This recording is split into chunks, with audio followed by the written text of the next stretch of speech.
کیا ہوا ہے، وہ جو گورنر صاحب کے ڈانس کی ویڈیو آئی ہے اس پہ اتنے بیہودہ میسج حضرت مفتی تقی صاحب کے خلاف کہ مفتی تقی صاحب نے اس کو بولا تھا کہ حضرت عمر کا دور تازہ کر دیا.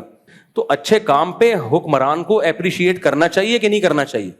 جیسے برے کام پہ ڈی موٹیویٹ کرنا چاہیے تو اچھے کام پہ موٹیویٹ بھی.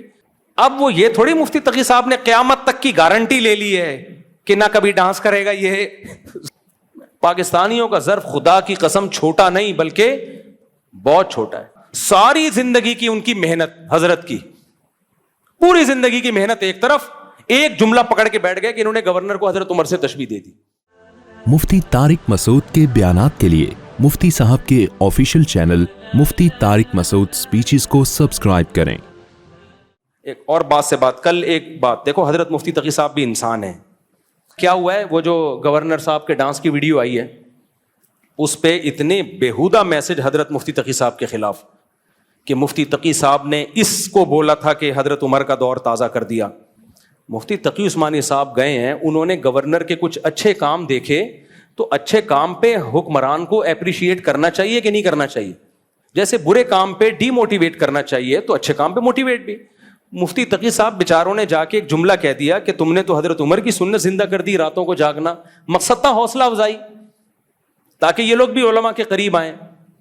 اب وہ یہ تھوڑی مفتی تقی صاحب نے قیامت تک کی گارنٹی لے لی ہے کہ نہ کبھی ڈانس کرے گا، یہ صحیح ہے، نہ کبھی کوئی غلط فیصلہ کرے گا. یہ اتنا خلاف مفتی. کل ایک دوست نے میسج بھیجا، میں نے کہا یار ساری زندگی کی ان کی محنت، حضرت کی پوری زندگی کی محنت ایک طرف، ایک جملہ پکڑ کے بیٹھ گئے کہ انہوں نے گورنر کو حضرت عمر سے تشبیہ دے دی. پاکستانیوں کا ظرف خدا کی قسم چھوٹا نہیں بلکہ بہت چھوٹا ہے. سیاست کو بھائی اعتدال سے ڈیل کیا کرو، محبت میں بھی اندھے نہ ہو جاؤ، عقیدت میں بھی اندھے نہ ہو جاؤ. پھر میں نے ان کو مفتی تقی صاحب کے فضائل سنانا شروع کیے. میں نے کہا اگر یہ درباری مولوی ہوتے تو یہ نہ ہوتا. پھر میں نے بتایا کہ کیا کیا ان کے کارنامے ہیں تو وہ سن کے حیران ہو گیا. بولا یار، میں نے کہا یہ تو کسی کے ساتھ زندگی گزارو گے تو پتہ چلے گا یہ بندہ کیا ہے. دو چار باتوں سے پتہ نہیں چلتا ہے، دو چار باتیں تو کسی کی بھی کچھ ہو سکتی ہیں. یہ سارے مسئلے پاکستانیوں کے ساتھ ہیں. ذرا سی بات پہ بدگمان اور تھوڑی سی چیزوں پہ عقیدت بھی دیکھ لو. پیروں کی عقیدت ہوتی ہے، سارے دو نمبری والے کام کر رہے ہوتے ہیں، ان کی عقیدت ہی ختم نہیں ہوگی. چوتھائی صاحب کو دیکھ لو نا، سرسوں کا تیل لگا رہے ہیں، کبھی سرسوں کا تیل یوں کر کے لگائیں، سرسوں کا تیل یوں، 70 بیماریاں پھینکے جا رہا ہے. کوئی پوچھنے والا نہیں ہے یار. 70 بیماریوں کی لسٹ تو پیش کر یار تو. پھر یہ والا تعویذ یوں کر کے یوں کر رہے ہیں. ان لوگوں کو لوگ فالو کر رہے ہیں، اور جو صحیح عالم ہیں، مفتی ہیں، پوری دنیا میں ان کی ٹریولنگ ہے، مفتی تقی عثمانی صاحب جیسے لوگ، ان کی ایک ایک چھوٹی چھوٹی چیز پہ. اچھا یہ بھی الزام لگا رہے ہیں مفتی تقی صاحب نے سود کو حلال کر دیا امریکہ کے کہنے پر. ابے امریکہ نے پابندی لگا دی ہے مفتی تقی صاحب پر، کیونکہ سود کا بیڑا غرق کر دیا انہوں نے. اسرائیل خلاف ہو گیا تھا مفتی تقی عثمانی صاحب کے کہ اسلامک بینکنگ کو پروموٹ کر رہے ہیں، ہمارا تو بٹا بیٹھ گیا. پوری کتاب انگلش میں امریکہ میں مفتی تقی صاحب کے خلاف شائع ہوئی ہے کہ یہ بندہ ہمارے بینکنگ سسٹم میں گھس گیا ہے، یہ مولوی گھس گیا ہمارے سسٹم میں. اور ہمارے یہاں لبرل طبقہ کیا کہہ رہا ہے؟ کان ادھر سے پکڑو، کان ادھر سے پکڑو، برابر ہے، وہی سود ہے، ادھر سے لو ادھر سے لو، وہ سود ہے، اس کو حلال کر دیا درباری مولوی نے امریکہ کے کہنے پر. امریکہ کہہ رہے تو میرے ملک میں آنا بین ہے. صحیح ہے، امریکہ پابندی لگا رہا ہے.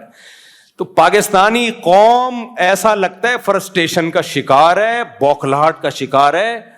اسے کچھ ہو گیا ہے بھائی، بہت ہی کچھ عجیب سی. اختلاف کرو زندہ قوموں کی، آپ آصم منیر سے بھی اختلاف کرو، جنرل باجوہ سے بھی کرو، پرویز مشرف سے بھی کرو اختلاف، لیکن اعتدال جتنا بنتا ہے نا اتنا کرو. اپنی ذاتی کوئی آپ کا کوئی مسئلہ ہوا ہو، بغض لے کے نہ گھومیں. اس ڈپریشن سے آدمی کا دماغ بھی خراب ہوتا ہے. خوش زندگی گزاریں.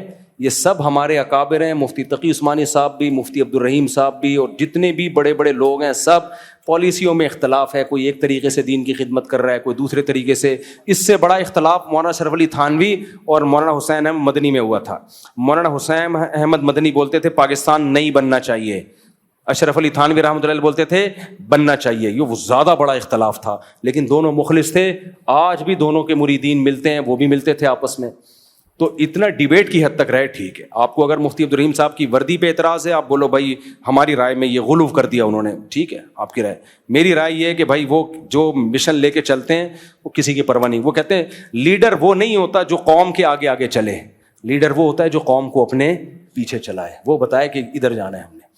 اللہ عمل کی توفیق دے. آپ بھائی کا سوال یہ برداشت سے باہر ہو گیا معاملہ, بم دھماکہ نہ کر دیں یہاں پہ.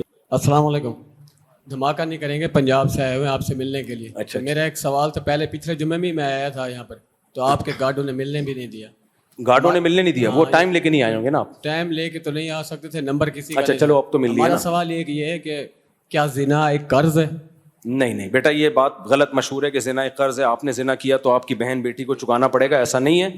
لا تزر وازرۃ وزر اخرى, کسی کے گناہ کی سزا دوسرے کو نہیں ملتی ہے, یہ بالکل غلط بات ہے. ہاں یہ ضرور ہے کہ جب آپ کے بہن بیٹیوں کو پتہ چلے گا کہ آپ نے زنا کیا ہے تو ان کے دل سے زنا کی نفرت نکل جائے گی, وہ کہیں گے جب یہ کر سکتے ہیں تو ہم کیوں نہیں کرتے. اس طرح کا وبال تو پڑتا ہے. بھائی سوال پوچھ. جی ایک سوال اور. جیسے مثال کے طور پر ایک بکری ہے میرے پاس, تو میں نے ایک منت مانی ہے کہ ایک بکری ہے میرے پاس, اللہ تعالیٰ نے اگر مجھے بیٹا دے دیا نا, ایک شادی ہو گئی کہ ایک بیٹا پیدا ہوا, تو اس بکرے کو میں ذبح کروں گا دربار کے اوپر. دربار کے اوپر. تو کسی دوست نے سمجھایا بھائی یہ ایک شرک ہے, جی یہ ایک غلط کام ہے, تو میں نے توبہ کر لی. ایک مثال دے رہا ہوں, ابھی اس بکرے کا کیا کروں, اس کو ذبح کر رہا ہوں اللہ کے نام پہ. وہ جو ناجائز حرام نظر ہے وہ منعقد ہی نہیں ہوتی. آپ نے بکرا ذبح کرنے کی منت مانی تھی کہ مزار پہ بکرا ذبح کروں گا, یہ منت کا لدم ہے. ویسے کوئی بکرا ذبح کرنے کی منت مان لینا, اللہ نے بیٹا دیا تو ایک بکرا ذبح کروں گا, تو بھی بکرا نہ ذبح کرے بلکہ بکرے کی قیمت صدقہ کر دے, وہ بکرے کی جان چھوڑ دے. کل میں نے ایک ویڈیو دیکھی ہے, سیلاب میں ایک بکرا ذبح کر کے ڈال دیا پانی میں. کیا جہالت ہے, حرام کاری ہے. سیلاب آیا ہوا تھا تو انہوں نے کہا دریا کی بھینٹ چڑھاؤ نا ایک بکرے کو.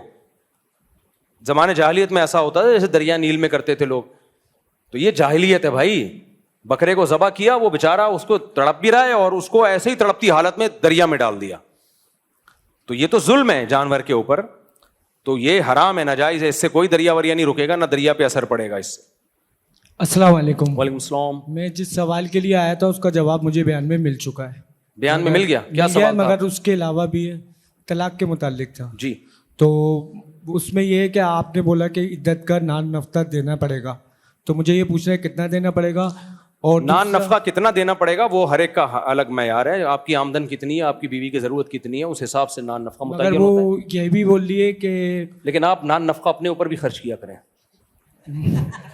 اصل میں یہ ٹینشنیں وہیں کی دی ہوئی ہیں. وہ بول رہی ہے کہ بچوں کا یہ مکان کا حصہ بچوں کا دے گا تو میں طلاق مانوں گی, ورنہ میں نہیں مانوں گی. نہیں, اس کے ماننے سے کچھ نہیں ہوتا, اس کے ماننے نہ ماننے سے کچھ نہیں ہوتا.